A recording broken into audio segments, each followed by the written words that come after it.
പാടശേഖരത്തിന്റെ ഒരു ഭാഗത്തുള്ള വരമ്പിൽ കുറെ ആളുകൾ കൂടി നിൽക്കുന്നു. ആൾക്കൂട്ടം കണ്ട ഭാഗത്തേക്ക് ഓടിയെത്തിയ നാട്ടുകാർ കണ്ടതാകട്ടെ നടുക്കുന്ന കാഴ്ച. രണ്ട് മനുഷ്യരൂപങ്ങൾ വെട്ടി നുറുക്കപ്പെട്ട നിലയിൽ ചെളിയിൽ പൂണ്ടു കിടക്കുന്നു. മൃതദേഹങ്ങൾക്ക് മുകളിലായി പനയോലകൾ വെട്ടിവെച്ചിരിക്കുന്നു. പാടശേഖരത്തിന് മറുകരയിൽ താമസിക്കുന്ന നാരായണൻ ചെട്ടിയും മകനുമായിരുന്നു അത്. ഓടിക്കൂടിയ നാട്ടുകാർ ആ കാഴ്ച കണ്ട് അമ്പരന്ന് നിന്ന സമയത്താണ് പാടശേഖരത്തിന്റെ മറ്റൊരു ഭാഗത്തു നിന്നും വലിയൊരു ബഹളം കേട്ടത്. ബഹളം കേട്ട ഭാഗത്തേക്ക് ഓടിയെത്തിയ നാട്ടുകാർ കണ്ടതാകട്ടെ അതിഭീകര കാഴ്ച.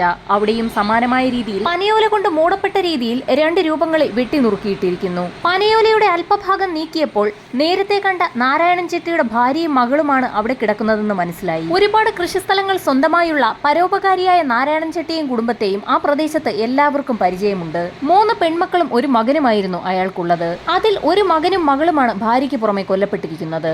പോലീസ് സ്റ്റേഷനിൽ അറിയിക്കാൻ നാട്ടുകാരിൽ ചിലർ പുറപ്പെട്ടു. ഈ സമയത്താണ് ജംഗ്ഷനിലൂടെ പോലീസ് ജീപ്പ് ആ ഭാഗത്തേക്ക് എത്തുന്നത് നാട്ടുകാരുടെ ശ്രദ്ധയിൽപ്പെട്ടത്.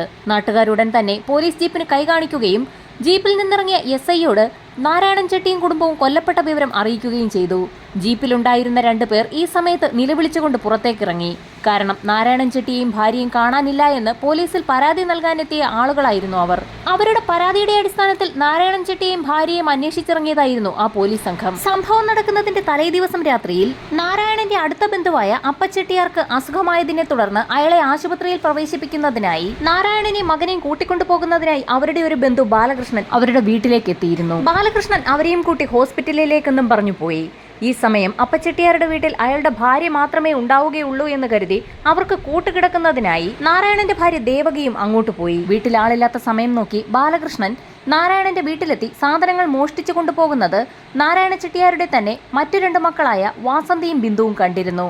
അവർ ഈ വിവരം തൊട്ടടുത്തുണ്ടായിരുന്ന അവരുടെ 2 ബന്ധുക്കളെ അറിയിച്ചിരുന്നു. വീട്ടുകാർ ആശുപത്രിയിലേക്ക് പോയ തക്കം നോക്കി ആ വീട്ടിൽ മോഷണം നടത്തിയ ബാലകൃഷ്ണനെ കുറിച്ചുള്ള വിവരം നാരായണ ചെട്ടിയുടെ ഭാര്യയെ അറിയിക്കുന്നതിനായി അയൽവാസിയായ ഒരാൾ അപ്പച്ചെട്ടിയുടെ വീട്ടിലേക്ക് പോയി. എന്നാൽ അവിടെ എത്തിയ അയൽവാസിയായ ബന്ധു കണ്ടതാകട്ടെ ഞെട്ടിക്കുന്ന കാഴ്ച. തീരെ വയ്യാതെ ആശുപത്രിയിൽ അഡ്മിറ്റ് ആക്കപ്പെട്ടു എന്ന് പറഞ്ഞ അപ്പച്ചെട്ടി പൂർണ്ണ ആരോഗ്യവാനായി അതാ അയാളുടെ വീട്ടിൽ നിൽക്കുന്നു. ആ വീട്ടിലേക്ക് കൂട്ടുകിടക്കുന്നതിനായി പോയ ദേവകിയും മകളും അവിടെ എത്തിയിട്ടില്ല എന്നുള്ള വിവരം കൂടി അവിടെ നിന്ന് അറിഞ്ഞു. അവർക്ക് പുറമെ നാരായണൻ ചെട്ടിയും അയാളുടെ മകനും ആ വീട്ടിലേക്ക് എത്തിയിട്ടില്ല എന്നുകൂടി അറിഞ്ഞതോടെ അന്വേഷിച്ചെത്തിയ അയൽവാസി ആകെ അമ്പരന്നു. അയാൾ ആ വിവരം ഉടൻ തന്നെ നാരായണന്റെ മക്കളായ ബിന്ദുവിനെയും വാസന്തിയെയും അറിയിച്ചു. തങ്ങളുടെ അച്ഛനെയും അമ്മയെയും 2 സഹോദരങ്ങളെയും കാണാതായിരിക്കുന്നു എന്ന് മനസ്സിലാക്കിയതോടുകൂടി ബിന്ദുവും വാസന്തിയും പറഞ്ഞതനുസരിച്ചായിരുന്നു അയൽവാസികളായ 2 ബന്ധുക്കൾ പോലീസിൽ പരാതി നൽകാനെത്തിയത്. പരാതിക്കാരെയും കൂട്ടി നാരായണ ചെട്ടിയാരെയും കുടുംബത്തെയും അന്വേഷിച്ചിറങ്ങിയ പോലീസ് സംഘത്തിന് മുൻപിലേക്കായിരുന്നു നാട്ടുകാർ അവരുടെ മരണവാർത്തയുമായി എത്തിയത്. നാട്ടുകാർ പറഞ്ഞതനുസരിച്ച് പോലീസ് സംഘവും പരാതി പറയാനെത്തിയ 2 അയൽവാസികളായ ബന്ധുക്കളും മൃതദേഹം കണ്ടെത്തിയ ഭാഗത്തേക്ക് എത്തി. 4 മൃതദേഹങ്ങളും കഴുത്തറക്കപ്പെട്ട നിലയിലായിരുന്നു. ആ 4 കൊലപാതകങ്ങളുമായി അവരുടെ ബന്ധു ബാലകൃഷ്ണന് ബന്ധമുണ്ടോ എന്നുള്ള പോലീസിന്റെ സംശയം ഉയർന്നു. വിവരമറിഞ്ഞ് നാരായണന്റെ മക്കളായ ബിന്ദുവും വാസന്തിയും വയലിനടുത്തേക്ക് നിലവിളിച്ചുകൊണ്ട് ഓടിയെത്തി. SIയുടെ നിർദ്ദേശപ്രകാരം ഉയർന്ന ഉദ്യോഗസ്ഥരും ഡോഗ് സ്ക്വാഡും ഫോറൻസിക് സംഘവും സ്ഥലത്തെത്തി. സംഭവം നടന്ന സ്ഥലത്ത് വെച്ച് തന്നെ പോസ്റ്റ്മോർട്ടം നടത്തുന്നതിനായി ഡോക്ടർമാരുടെ ഒരു വിദഗ്ധ സംഘവും അവിടെ എത്തി. ഇൻക്വസ്റ്റ് നടപടികൾക്കൊപ്പം തന്നെ ഡോഗ് സ്ക്വാഡിനെ എത്തിച്ചുള്ള പരിശോധനയും ആരംഭിച്ചു. മൃതദേഹത്തിൽ മണം പിടിച്ച പോലീസ് നായ സമീപത്തുള്ള ഒരു കരിമ്പിൻ കാട്ടിലേക്കാണ് ഓടിയത്. അവിടെ രക്തം തളം കെട്ടിക്കിടക്കുന്നതായി കണ്ടെത്തി.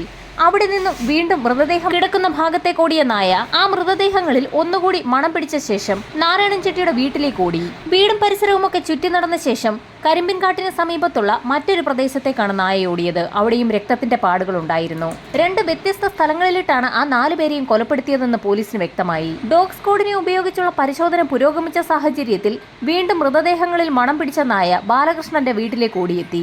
ആ വീട്ടിലെത്തിയ നായ അവിടുത്തെ കിണറിന് ചുറ്റിനും ഓടാൻ തുടങ്ങി. കൊലപാതകങ്ങളും ആ കിണറും തമ്മിൽ എന്തോ ബന്ധമുണ്ടെന്ന് മനസ്സിലാക്കിയ പോലീസ് സംഘം കിണറിനകം വിശദമായി ഒന്ന് പരിശോധിക്കാൻ തീരുമാനിച്ചു. ഈ സമയം കിണറിന് ചുറ്റും വട്ടമിട്ടുകൊണ്ടിരുന്ന പോലീസ് നായ അവിടെ നിന്നും ബാലകൃഷ്ണന്റെ വീടിന് സമീപത്തേക്ക് എത്തുകയും വാതിലിൽ മുട്ടി നിൽക്കുകയും ചെയ്തു. വീട്ടുകാർ വാതിൽ തുറന്നതും പോലീസ് നായ വീടിനുള്ളിലേക്ക് കടന്ന് ബാലകൃഷ്ണന്റെ മുറിയിലേക്ക് എത്തി. മുറിയിലാകെ ചുറ്റിത്തിരിഞ്ഞ നായ അവിടെ നിന്നും ഓടി സമീപത്തുണ്ടായിരുന്ന ഒരു കുറ്റിക്കാടിനുള്ളിലേക്ക് കയറി.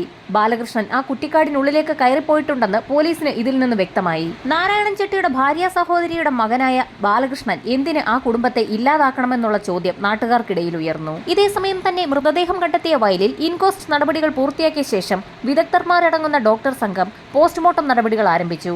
നടപടികൾ പൂർത്തിയാക്കിയ ശേഷം ഡോക്ടർമാർ പോലീസിനോട് ആ കൊലപാതകങ്ങൾ എങ്ങനെയാണ് നടന്നിരിക്കുന്നതെന്നുള്ള സൂചനകൾ നൽകി. കട്ടിയുള്ള എന്തോ സാധനം ഉപയോഗിച്ച് 4 പേരെയും ശ്വാസം മുട്ടിച്ചാണ് കൊലപ്പെടുത്തിയിരിക്കുന്നത്. അതിനുശേഷം 4 പേരുടെയും കഴുത്തറക്കുകയായിരുന്നു. എന്നാൽ 4 പേരുടെയും മൃതദേഹങ്ങളിൽ ബലപ്രയോഗം നടന്നതിന്റെ ലക്ഷണമില്ലായിരുന്നു. 4 പേരെയും അപ്രതീക്ഷിതമായി കയറുപോലെയുള്ള എന്തോ സാധനം ഉപയോഗിച്ച് പിന്നിൽ നിന്നും അപ്രതീക്ഷിതമായി ആരോ കഴുത്ത് വരിഞ്ഞു മുറുക്കി കൊലപ്പെടുത്തുകയായിരുന്നു. പ്രതി ബാലകൃഷ്ണൻ തന്നെയെന്ന് ഉറപ്പിച്ച പോലീസ് സംഘം ഡോഗ് സ്ക്വാഡിന്റെ സഹായത്തോടുകൂടി വനത്തിനുള്ളിൽ വിശദമായ തിരച്ചിൽ നടത്തി. ഒരു ദിവസം മുഴുവൻ അലഞ്ഞെങ്കിലും ബാലകൃഷ്ണനിലേക്ക് തിരിയുന്ന ഒരു തെളിവുകൾ പോലും പോലീസിന് ലഭിച്ചില്ല. ഇതേസമയം തന്നെ ബാലകൃഷ്ണനായി ഒരു സംഘം പോലീസുകാർ സുൽത്താൻ ബത്തേരിയിലും മീനങ്ങാടിയിലും തിരച്ചിൽ തുടർന്നിരുന്നു. വനത്തിൽ നിന്നും പുറത്തിറങ്ങുന്ന ബാലകൃഷ്ണൻ സ്റ്റേറ്റ് വിട്ടു പോകാൻ തന്നെ സാധ്യതയുള്ളതിനാൽ മുത്തങ്ങ ചെക്ക് പോസ്റ്റിലടക്കം പോലീസ് സംഘം വിശദമായ തിരച്ചിൽ നടത്തി. ഒരു വൻ പോലീസ് സംഘം തന്നെ കൽപ്പറ്റയിലും ബത്തേരിയിലുമായി എത്തി. 3 ദിവസം മുഴുവൻ കാട്ടിൽ തിരച്ചിൽ നടത്തിയെങ്കിലും ബാലകൃഷ്ണനെ കണ്ടെത്താനായില്ല. ഒടുവിൽ മൈസൂർ അതിർത്തിയിൽ വെച്ച് ഒരു കൂട്ടം പോലീസ് സംഘം ബാലകൃഷ്ണനെ കസ്റ്റഡിയിലാക്കി. ബത്തേരി പോലീസ് സ്റ്റേഷനിലെത്തിച്ച ബാലകൃഷ്ണനെ പോലീസ് സംഘം ചോദ്യം ചെയ്തു തുടങ്ങി. തനിക്കൊന്നും അറിയില്ല എന്നായിരുന്നു ബാലകൃഷ്ണന്റെ മറുപടി. എന്നാൽ പോലീസിന്റെ കർക്കശമായ ചോദ്യം ചെയ്യലുകൾക്കൊടുവിൽ പിടിച്ചു നിൽക്കാനാവാതെ ബാലകൃഷ്ണൻ പല കഥകളും പറഞ്ഞു തുടങ്ങി. സംഭവം നടന്ന ദിവസം രാത്രി ഏകദേശം 10:30 മണിയോടുകൂടി അപ്പച്ചെട്ടിയാർക്ക് സുഖമില്ലെന്നും ആശുപത്രിയിൽ കൊണ്ടുപോകണമെന്നും പറഞ്ഞ് ബാലകൃഷ്ണൻ നാരായണ ചെട്ടിയാരുടെ വീട്ടിലേക്ക് എത്തി. വിവരമറിഞ്ഞ ഉടൻ തന്നെ നാരായണൻ ബാലകൃഷ്ണനൊപ്പം വയലിനക്കരെയുള്ള അപ്പച്ചെട്ടിയുടെ വീട്ടിലേക്ക് നടന്നു. വരമ്പിൽ കൂടി അല്പദൂരം പിന്നിട്ടപ്പോൾ മുൻപിൽ നടന്ന നാരായണ ചെട്ടിയുടെ കഴുത്തിലേക്ക് അപ്രതീക്ഷിതമായി പിന്നിൽ നിന്നും ബാലകൃഷ്ണൻ കയറിട്ടു മുറുക്കി. നാരായണന് അനക്കമില്ലെന്ന് മനസ്സിലാക്കിയ ബാലകൃഷ്ണൻ അയാളുടെ മൃതദേഹം ചുമന്നെടുത്ത് തൊട്ടടുത്തുണ്ടായിരുന്ന കരിമ്പിൻകാട്ടിൽ കൊണ്ടുവന്നിട്ടു. ശേഷം നാരായണന്റെ കഴുത്തറുത്ത് ശരീരത്തിൽ നിന്നും വേർപെടുത്തി. തൊട്ടടുത്തുണ്ടായിരുന്ന തോട്ടിലിറങ്ങി കയ്യും മുഖവും കാലുമൊക്കെ കഴുകി വൃത്തിയാക്കിയ ശേഷം വീണ്ടും നാരായണ ചെട്ടിയുടെ വീട്ടിലെത്തി അപ്പച്ചെട്ടിയെ ആശുപത്രിയിൽ കൊണ്ടുപോകാൻ വണ്ടി വിളിക്കുന്നതിനായി മകൻ ശ്രീധരനെ കൂടി തനിക്കൊപ്പം അയക്കണമെന്ന് ദേവകിയോട് ആവശ്യപ്പെട്ടു. ശ്രീധരനുമായി ബാലകൃഷ്ണൻ വയലിലൂടെ നടന്നു നീങ്ങി. വയലിന്റെ ഒത്തനടുക്കെത്തിയപ്പോൾ മുൻപിൽ നടന്നു പൊക്കൊണ്ടിരുന്ന ശ്രീധരന്റെ കഴുത്തിലേക്ക് അപ്രതീക്ഷിതമായി നാരായണനെ കൊലപ്പെടുത്തിയതുപോലെ തന്നെ കയറുപയോഗിച്ച് ബാലകൃഷ്ണൻ കഴുത്തിൽ ആഞ്ഞു വരിഞ്ഞു മുറുക്കി. എന്താണ് സംഭവിക്കുന്നതെന്ന് പോലും ശ്രീധരന് മനസ്സിലാകുന്നതിന് മുൻപ് അയാളുടെ ജീവൻ പോയിരുന്നു. അയാളുടെ ശരീരവും തൊട്ടടുത്തുണ്ടായിരുന്ന കരിമ്പിൻകാട്ടിലെത്തിച്ച് ശരീരത്തിൽ നിന്നും കഴുത്ത് അറുത്തുമാറ്റി. ശേഷം നാരായണന്റെയും മകൻ ശ്രീധരന്റെയും മൃതദേഹങ്ങൾ അനവധി കഷ്ണങ്ങളാക്കി വെട്ടിനുറുക്കി. ഇരു മൃതദേഹങ്ങളും ചുമന്നെടുത്തുകൊണ്ടുപോയി വയലിനുള്ളിലെ ചെളിയിലേക്ക് ചവിട്ടിത്താഴ്ത്തി.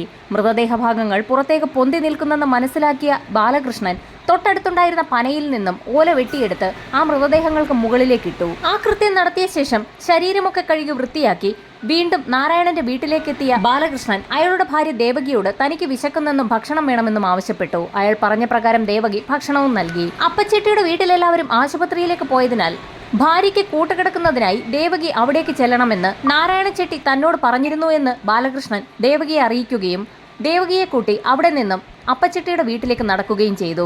ഇത്തവണ വയലിന്റെ മറ്റൊരു ഭാഗത്തു കൂടിയായിരുന്നു ദേവകിയും കൂട്ടി ബാലകൃഷ്ണൻ നടന്നത്. മുൻപിൽ നടന്നു പോയിക്കൊണ്ടിരുന്ന ദേവകിയുടെ കഴുത്തിലേക്ക് അപ്രതീക്ഷിതമായി കയറുകൊണ്ട് കുരുക്കിട്ട് അവരുടെയും ജീവനെടുത്ത ശേഷം കരിമ്പിൻകാട്ടിൽ കൊണ്ടെത്തിച്ച് അവരുടെ തലയറുത്തെടുത്തു. പിന്നീട് വീണ്ടും ബാലകൃഷ്ണൻ നാരായണന്റെ വീട്ടിലെത്തുകയും ദേവകിക്ക് കൂട്ടുകിടക്കുന്നതിനായി അവരുടെ ഒരു മകൾ ജയശ്രീയെ കൂടി വിട്ടു നൽകണമെന്ന് ആവശ്യപ്പെടുകയും ചെയ്തു. ജയശ്രീയും ബാലകൃഷ്ണനൊപ്പം വയലിലൂടെ നടന്നു പോകുന്ന സമയത്ത് മറ്റുള്ളവരെ കൊലപ്പെടുത്തിയ അതേ രീതിയിൽ തന്നെ ജയശ്രീയുടെ ജീവനും എടുത്തു. കരിമ്പിൻകാട്ടിലെത്തിച്ച് അവളുടെ ശരീരവും വെട്ടിനുറുക്കി ശേഷം ഇരുവരുടെയും മൃതദേഹം ചെളിയിൽ ചവിട്ടി താഴ്ത്തി.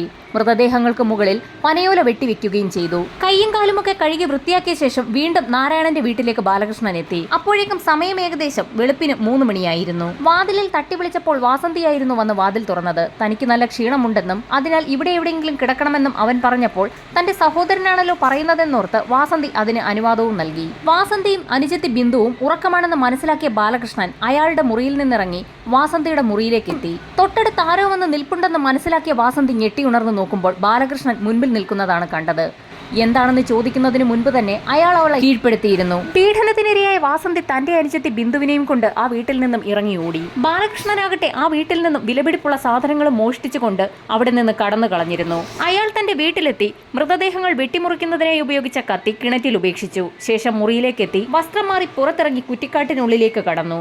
പോലീസ് അരിച്ചു പറക്കിയ സമയത്ത് ബാലകൃഷ്ണൻ ആ വനത്തിനുള്ളിൽ തന്നെ ഉണ്ടായിരുന്നു. പോലീസ് പോയെന്ന് ഉറപ്പാക്കിയ അയാൾ അവിടെ നിന്നും മൈസൂർ ഭാഗത്തേക്ക് നീങ്ങി അവിടെ നിന്ന് രക്ഷപ്പെടാൻ ശ്രമിക്കുന്നതിനിടയിലായിരുന്നു പോലീസിന്റെ വലയിലായത്.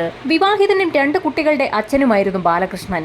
എങ്കിൽ പോലും അയാൾക്ക് ചെറുപ്പം മുതൽ തന്നെ നാരായണ ചെട്ടിയാരുടെ മകൾ വാസന്തിയെ വളരെ ഇഷ്ടമായിരുന്നു. മുറപ്രകാരം ബാലകൃഷ്ണന്റെ സഹോദരിയുടെ സ്ഥാനത്ത് വരുന്ന വാസന്തിയെ ഒരിക്കലും ആഗ്രഹിക്കരുതെന്ന് വാസന്തിയുടെ അമ്മ ദേവകി നേരത്തെ തന്നെ ബാലകൃഷ്ണനോട് പറഞ്ഞിരുന്നു. ഇരു കുടുംബങ്ങളും എതിർത്തതിനെ തുടർന്ന് വാസന്തിയെ ആഗ്രഹിക്കുന്ന ബാലകൃഷ്ണന്റെ വിവാഹം നേരത്തെ തന്നെ കുടുംബം നടത്തിയിരുന്നു.